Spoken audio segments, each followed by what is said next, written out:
ابلیس به خداوند گفت قسم به عزت و جلالت که انسانها و جنها را گمراه خواهم کرد تا زمانی که رو در بدن دارند.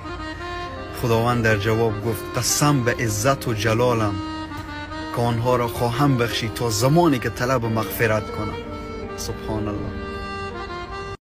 ای بشر، از چه گمان کردی که دنیا مال توست؟ ورنه پنداری حجل هر لحظه دنبال توست.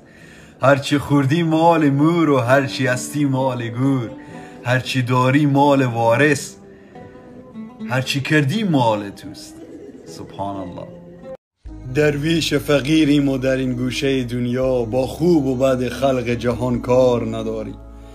با جامعه صد پاره و با خرقه پشمین بر خاک نشینیم و از آن هار نداریم.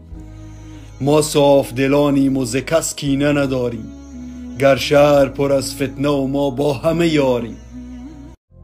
شاید او چیزی که تو میخوای در دل خو الله نمیده برای تو و تو ناراحتی بابت ازی. چی میفهمی؟ الله سبحانه و تعالی برای تو یک چیزی بسیار بالاتر و با ارزشتر از آن چیزی که خودت میخوای پلان کرده و برنامه ریزی کرده. فقط وقت درستش که رسید همون موقع برای تو الله سبحانه و تعالی میده. فقط صبر داشته باش.